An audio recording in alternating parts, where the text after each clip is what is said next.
Mesdames, Messieurs, bonsoir. Il est 20h sur les antennes de la télé Futur Média. Léa, bonsoir. Chère Tidiane, bonsoir. Bonsoir également à vous, chers téléspectateurs. Voici les titres de cette édition.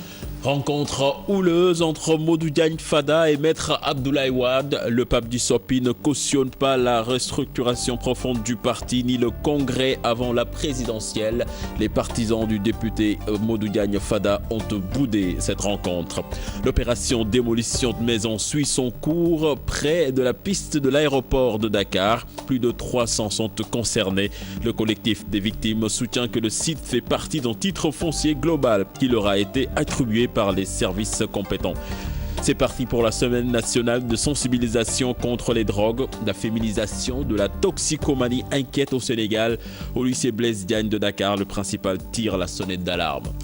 En sport, les Lionceaux enquêtent livre en fin d'édition. Le dossier économique qui s'intéresse aux récurrentes coupures de courant, un coup dur aux ménages et à l'économie nationale. Voilà le sommaire de ce journal. Tout de suite, le développement.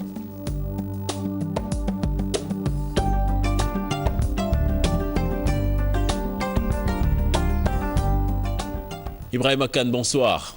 Bonsoir, cher Tidiane. Alors, vous êtes à FAD, résidence au domicile de Maître Abdoulaye Wade. Une rencontre entre le pape du SOPI et Modou Diagne Fada et compagnie. Une rencontre très tendue.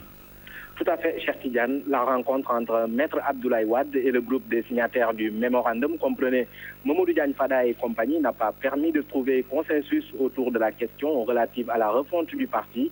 Les débats, vous l'avez dit, ont été houleux avant d'aboutir à un dialogue de sourds.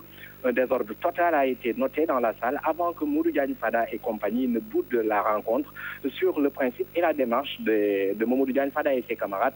Maître Abdoulaye Wade s'est dit réjoui de l'engagement, mais il dit ne pas comprendre pourquoi interne soit porté à la place publique. Maître Abdoulaye Wade a réaffirmé qu'il avait l'intention de quitter la tête du PDS après la perte du pouvoir, mais c'est le parti qu'il a supplié de continuer et sur ce, il trouve contradictoire la démarche de Modou Diagne Fada et ses camarades qui demandent la tenue d'un congrès avant les élections de 2017. La rencontre, il faut le dire, s'apparentait plus à une confrontation. Des proches de Maître Wade ne manquaient pas de tirer à boulet rouge sur Modou Diagne Fada et compagnie dès que l'occasion se présentait. À l'image de Farba Senghor qui soutient que Modou Diagne Fada est corrompu par le régime actuel.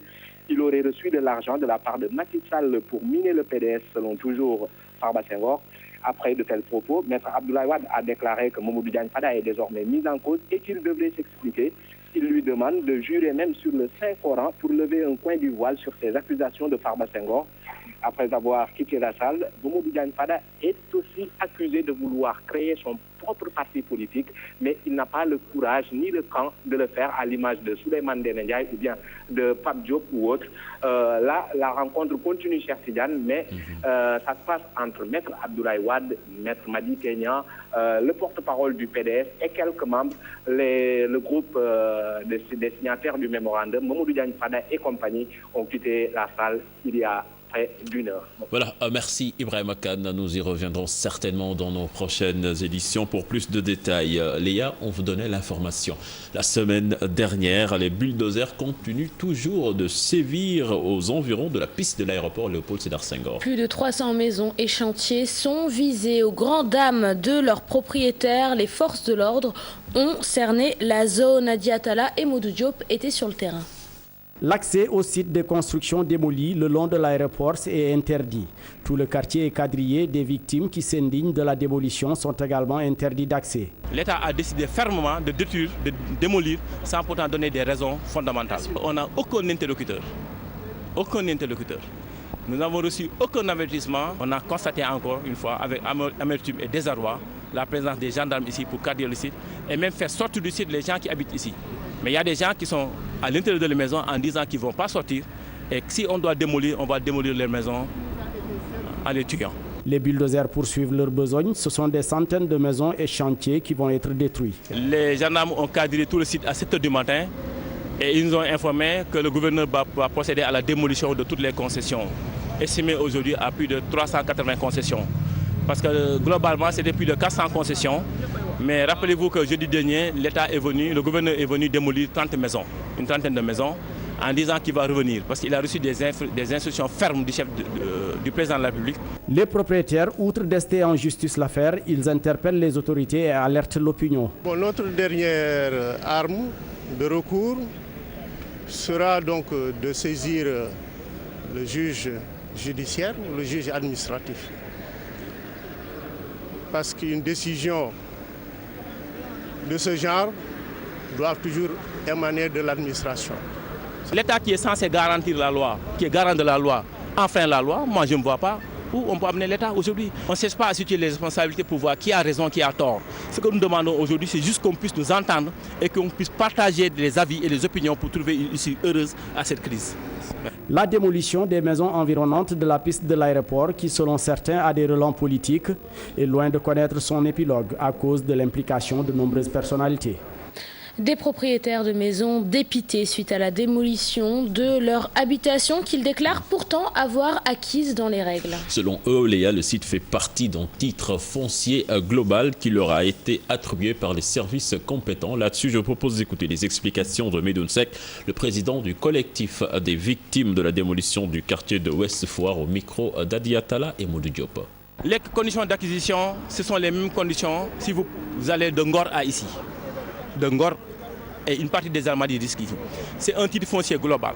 C'est ce qu'on appelle dans le jargon foncier le titre terrain non immatriculé. Les populations peuvent occuper parce que nous sommes des citoyens et ça appartient à l'État. On peut occuper, acheter, avoir un acte administratif signé par la mairie, contresigné par la mairie de Yoff et on construit, on essaie d'avoir le plan cadastre, il y a toute une procédure pour aboutir au bail. On a enclenché ces procédures-là depuis 2010 parce qu'on a un collectif. Chaque maison a cotisé à coût de 200 000 francs CFA pour payer la caution à la Sénélec. Et la Sénélec est venue mettre l'électricité. Si on était dans une situation d'irrégularité, je ne pense pas que la Sénélec, un démembrement de l'État, allait venir pour installer l'électricité. La SD est venue, ils viennent toujours de sortir en coupant le circuit de l'eau parce qu'ils savent qu'ils vont démolir. C'est imminent maintenant. Aujourd'hui, nous étions dans une logique d'aller vers la régularisation. Et de ce sûr, on nous a toujours dit que le président a le dossier. Certainement, avant de prendre un décret, il faut un rapport. Et il y a des informations qui disent, de manière officieuse, que dans le rapport, il est consigné que ce n'est pas des habitations, c'est des fondations. L'autre raison, ils nous disent que nous sommes très proches du mur. Et il faut 350 mètres à partir de la piste pour commencer les habitations. Mais aujourd'hui, nous, on a fait les études et on est à plus de 550 mètres, voire 600 mètres de la piste. Démarrage des inscriptions ce lundi pour le pèlerinage à la Mecque 2015 au hangar de l'aéroport. C'est pas encore le rush. Certains pèlerins se plaignent de la hausse du billet d'avion. Cette année, pour partir à la Mecque, il faut débourser 2 650 000 francs CFA. Fatoumine Toukonte et Modou Diop. C'est depuis hier que les inscriptions pour le pèlerinage à la Mecque a débuté. Ce n'est pas le grand rush au hangar de l'aéroport Léopold Sédar Senghor. Et ceci pour diverses raisons. C'est vraiment dur, il faut le reconnaître. Vous vous rendez compte, les inscriptions ont déjà commencé et il n'y a pas encore d'affluence. Hier, il y avait juste une cinquantaine de pèlerins. Aujourd'hui aussi, c'est pareil, alors que l'année dernière, à pareille heure, il y avait beaucoup de monde. Avec la hausse du billet, on se demande encore si les pèlerins vont venir. Les pèlerins s'indignent de la hausse du package s'élevant à 2 650 000 francs, jugé trop cher. 2 650 000. Avant, il n'y avait pas d'écart entre le public et le privé, un écart aussi considérable. Cette année, le privé est obligé d'augmenter le billet jusqu'à 3 millions pour s'en sortir. Nous voulons tous aller à la Mecque, mais avec un prix pareil, on se retrouve très pauvre après.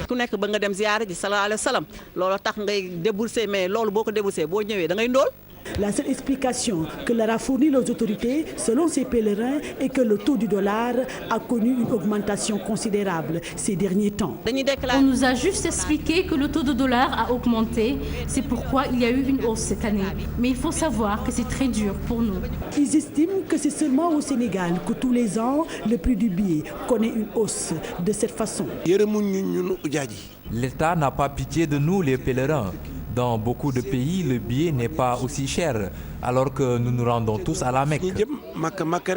Dans toute l'Afrique, seul le Sénégal a un billet aussi cher. C'est au compte-gouttes que les inscriptions se font au hangar des pèlerins de l'aéroport Léopold Sédar Senghor.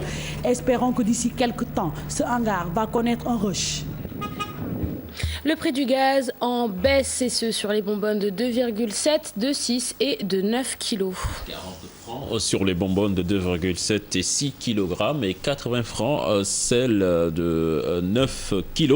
Certains revendeurs ont déjà commencé à appliquer ces prix pour le plus grand bonheur des consommateurs. Un reportage signé Amadou Boy et Aïssatou Dia. 24 heures après l'annonce de la baisse des prix du gaz butane, ces boutiquiers et gérants de dépôts appliquent les nouveaux tarifs. Effectivement, les prix du gaz ont diminué. Le boutiquier les revend à 3230 francs. La bonbonne de 2 kg est vendue à 1460 francs et celle de 9 kg à 4810 francs. 4810. La baisse des prix sur les différentes bonbonnes de gaz est saluée par les consommateurs. C'est une bonne chose parce que la vie est trop chère. Les gens sont fatigués avec l'inflation.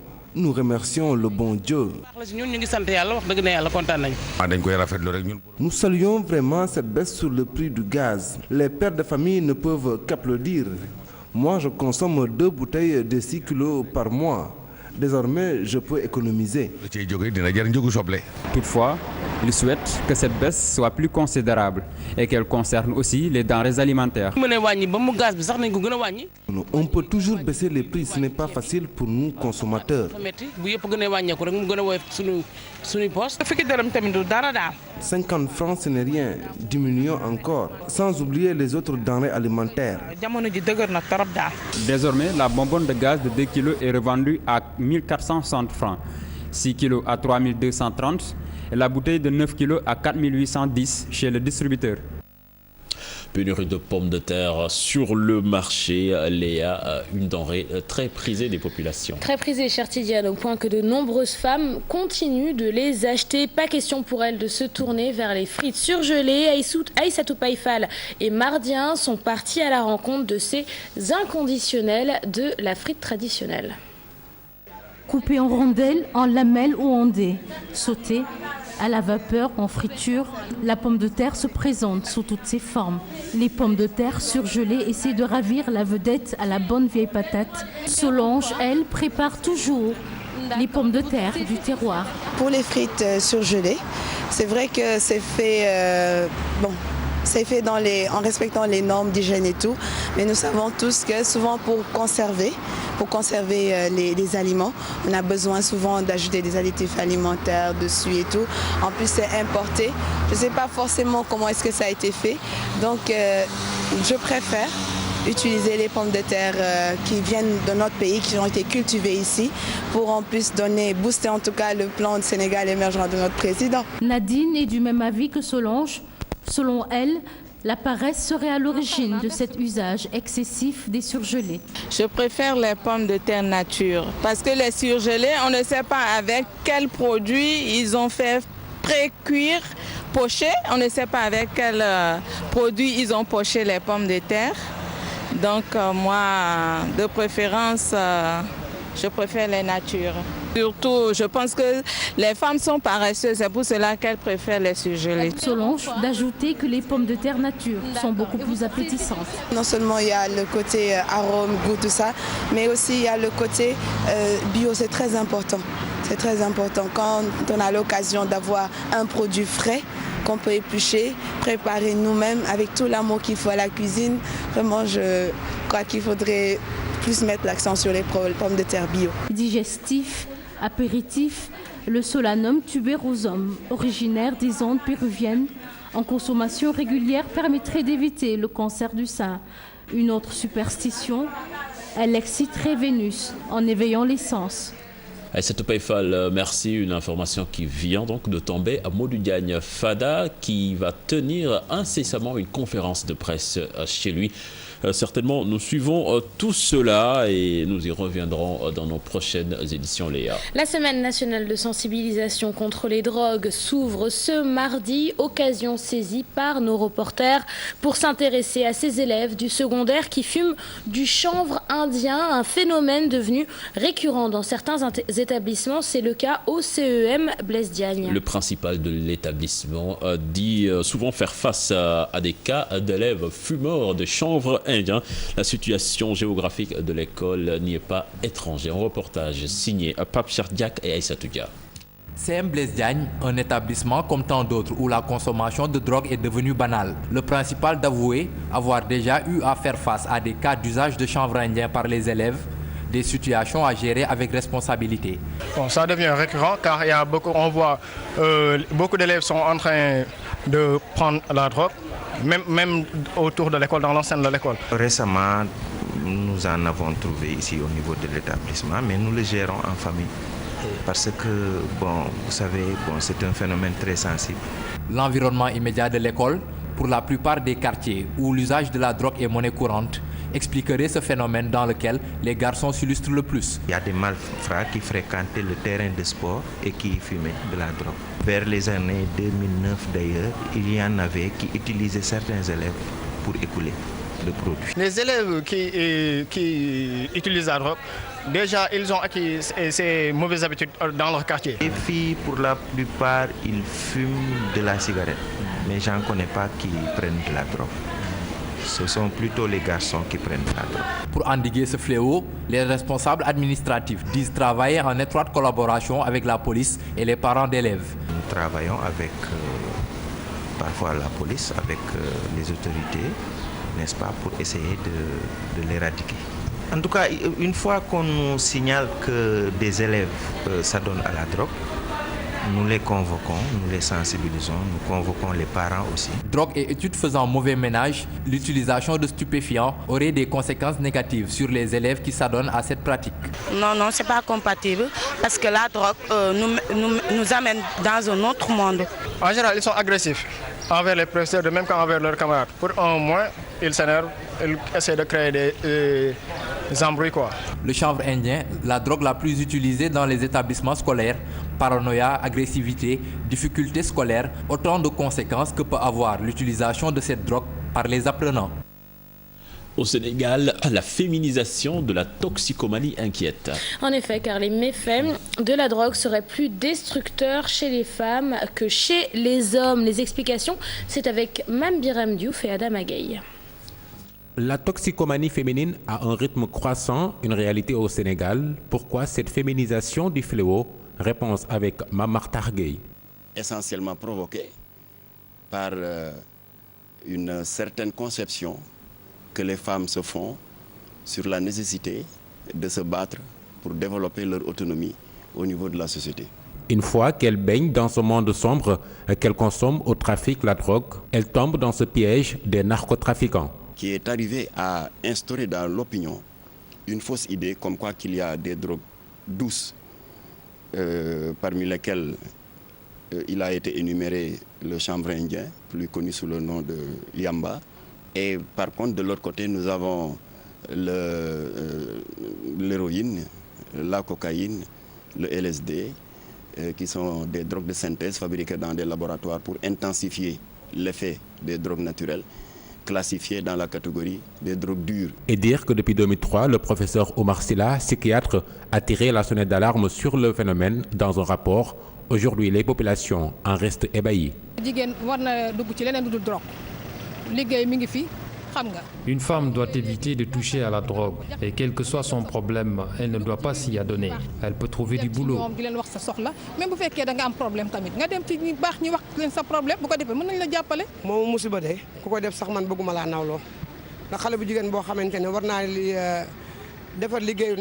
C'est abominable. Une femme qui s'adonne à la drogue met en péril sa vie.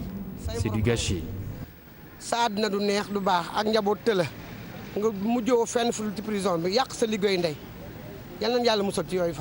Ainsi, une femme qui consomme de la drogue s'expose à plusieurs maladies. Tout le chamboulement de l'économie hormonale provoqué par l'usage de drogue par la femme à terme, favorise les grossesses extra-utérines qui, comme nous le savons, nécessitent des opérations chirurgicales très coûteuses. Après l'infanticide, la drogue reconnaissent les acteurs comme la cause de l'emprisonnement des femmes. La lutte devra être beaucoup plus accentuée.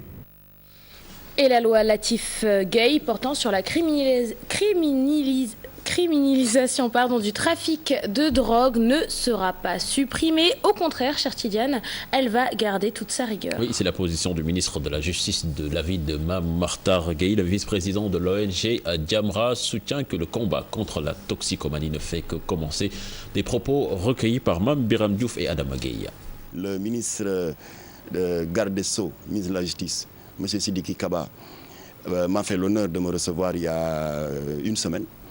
Nous avons discuté pendant plus d'une demi-heure sur la question et j'ai été heureux de constater que le projet de réforme du code pénal et du code de procédure pénale que le Parlement sénégalais va bientôt examiner préconise purement et simplement la suppression des cours d'assises, lesquelles vont être remplacées par des chambres criminelles qui fonctionneront de manière permanente au niveau des 14 régions du Sénégal. La loi Latif Gueye sera là. Les peines seront maintenues. Voilà, j'ai eu l'assurance que les peines seront maintenues. C'est-à-dire les 10 ans de M. Sidiki Kaba, le ministre de la Justice, garde des Sceaux, que la peine qui sera infligée au trafic international ne changera pas, elle ne baissera pas. Ce sera 10 ans minimum, assorti d'une amende qui fait le triple de la drogue saisie. Nous parlons de toute autre chose. La 8e édition de la Journée internationale des archives a vécu. La direction nationale en a profité, Léa, pour poser ses doléances. Et entre autres doléances, chère Tidiane, la mise en place d'un programme spécial archives et un appui dans la recherche de financement pour la numérisation. Cette année, la cérémonie coïncidait avec le déménagement des archives nationales. Plus de détails avec Maïmouna Ndiaye et Tierno Laurent Mendy. Une maison pour la préservation des fonds documentaires, une doléance qui revient à cette 8e édition de la Journée internationale des archives. Nous avons demandé à l'autorité de nous réserver un programme spécial archives qui prend en compte toutes nos préoccupations, dont la majeure est l'édification d'une maison des archives.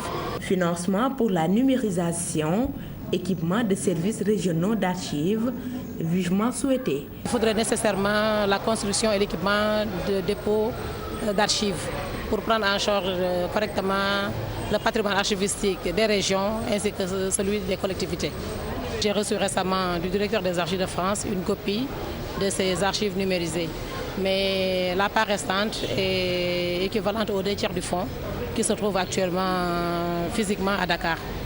Nous serons les grands bénéficiaires parce que ça évitera aux chercheurs de par le monde à effectuer le déplacement de Dakar pour venir consulter ce fonds.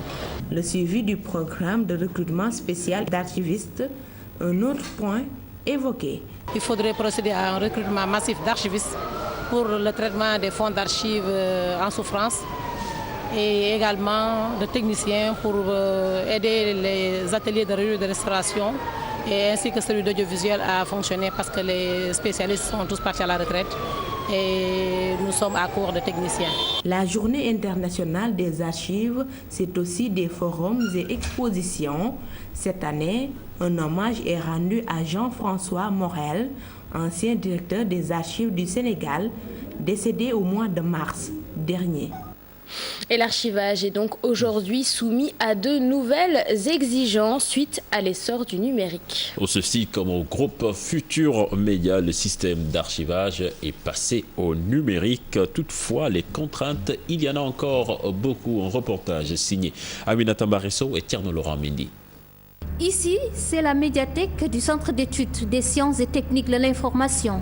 Dans les tiroirs, des bandes vidéo et autres documents audiovisuels de notre âge. Dans cet institut de formation des journalistes, des documents audiovisuels et écrits sont jalousement conservés. Au niveau de la médiathèque du CESTI, nous avons des documents qui sont utilisés par les étudiants, les enseignants, les chercheurs, donc les ouvrages. Il y a la production des étudiants, notamment les grandes enquêtes, les masters maintenant. que nous conservons avec maintenant le système de numérisation. Nous parvenons à les stocker d'une manière pérenne, si on peut dire. Autre boîte qui s'est adaptée à l'archivage numérique, le groupe Futur Média. Dans ses locaux, toutes les productions audio et écrites sont saisies et gardées dans une base de données. Les archives que nous produisons sont en numérique pour la plupart. Donc pour ce qui est de la télé, les archives, les archives audiovisuelles sont généralement en format MP3 et nous les conservons en numérique. Pour le traitement également, nous le faisons. Nous avons un système de gestion électronique, donc une base de données qu'on peut interroger soit par date, par mot-clé ou par n'importe quel élément d'entrée. Le numérique dans l'archivage est une nécessité, même si dans bien des cas, le basculement pose problème. Oui, ce problème, nous ne sommes pas encore parvenus à résoudre. Peut-être en partenariat avec la RTS, le CESTI pourra prendre ces documents et, je ne sais pas, essayer de les convertir pour que ces documents puissent être encore utilisés. Mais les anciens formats, jusqu'ici sont là et l'utilisation pose problème. Au début des années 90, c'était ça la production qui existait. C'est avec l'évolution, à partir des années 2000, qu'il y a une évolution. Mais jusque dans les années 90, ces documents, c'est les vieux formats que l'on utilisait. Une grosse perte si jamais des investissements techniques ne sont pas mis à la disposition de ces instituts pour sauvegarder ces mémoires.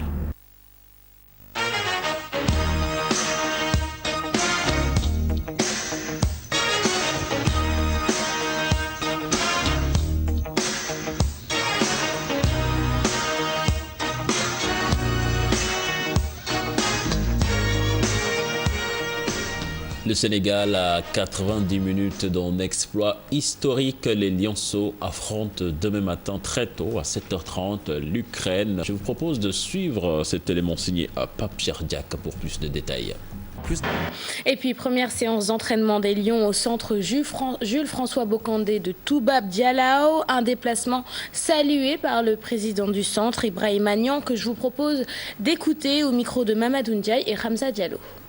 C'est à la fois un plaisir et puis source d'encouragement parce que si on est là depuis quelques mois en train de travailler pour l'équipe nationale et que l'entraîneur de l'équipe nationale a lui-même décidé de venir ici, ça nous fait plaisir. Et ce qui est intéressant sur la réception de l'équipe nationale, c'est ce que ça nous fait en termes de retombées. Parce qu'il y a pas mal d'améliorations du cadre depuis qu'on nous a annoncé l'arrivée de l'équipe nationale. Et puis il y a une accélération des projets du centre.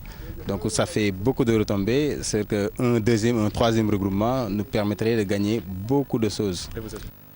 Et le dossier du jour à présent, avec le retour des coupures d'électricité dans les foyers, on craint pour le matériel électroménager. Les pertes sont considérables pour les populations et l'économie en prend un sacré coup. Un dossier signé Fatou Bintou Conté et Tierno Laurent Mendy. Remarque a été faite que les coupures d'électricité reviennent de plus belle et de façon intermittente, ce qui fait que beaucoup de matériel électroménager sont endommagés. Il nous est arrivé une fois, après coupure d'électricité, qu'un de nos réfrigérateurs était détérioré. On a acheté une autre, situation oblige, car nous savions que la Sénélec n'allait pas nous rembourser. Les coupures d'électricité endommagent beaucoup de matériel ces temps-ci, comme les téléviseurs, réfrigérateurs et des matériels très chers sont gâtés. Pour une question de minutes, voire même de secondes, la ménagère sénégalaise perd un matériel estimé à des milliers de francs CFA.